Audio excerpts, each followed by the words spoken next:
spend enough time with these people, they really become like extensions of your life. And more than that, you begin to take their presence in your life for granted because you see them every year on a kind of cyclical basis. That's the weirdest thing, is imagining gearing up for spring and summer without also getting new scripts for the season or invitations to the table read or fittings.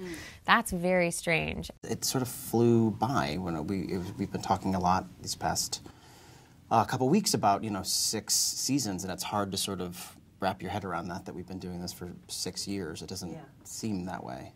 They calculated that we've all only been on screen together 12 times in all 6 seasons. So I think that those were always the highlights, was when we got to work together as the 4 of us, because it doesn't necessarily seem like it, but it was incredibly rare and really special. I'm super happy with the way I think everything was wrapped up. I'm very happy with that. We sort of leave these characters when they're on a bit of an upswing, I think, as they move into the next phase of their life, which was great. Marnie has been a fixture in my life since I graduated from college. She represents our collective bad impulses that we squash. It is hard to watch someone making all the choices you labor over and then don't make. The dramatic gesture to try to get a boyfriend back at their office party, I don't know that anyone I know would have performed Stronger by Kanye West. That's a weird choice. But Marnie thought, this is my strategy, this is how I'm going to achieve this, and she did it. She's quite stubborn, and it's not something that you notice right away. She's opinionated, and that's it, and there's no sort of conversation where she's going to move over to another side, I think, because everything's so performative for her.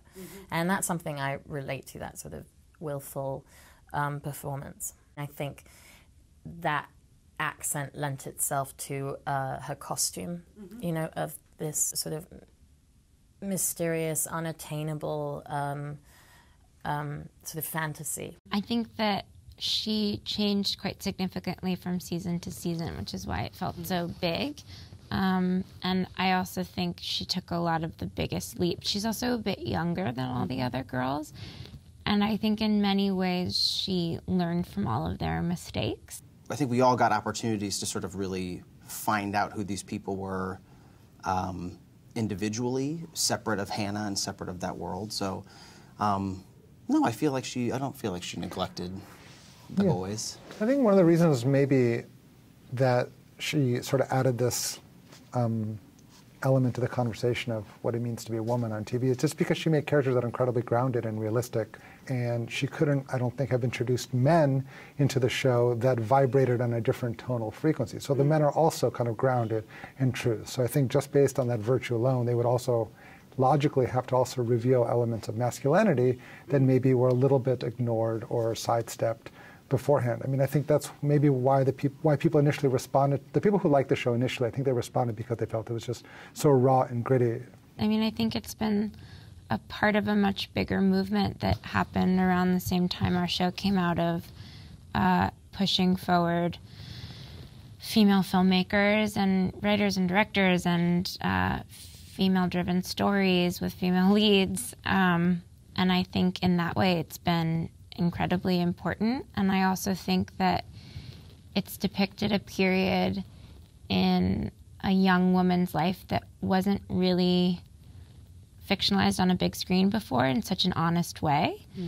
And I think that that's the reason the show struck such a chord, is that it was incredibly relatable. I hope that it has hammered home the notion that life is clumsy and sort of tidy and disorganized, and people don't always make the right decisions, and people make mistakes, and all of that is real, and it's okay.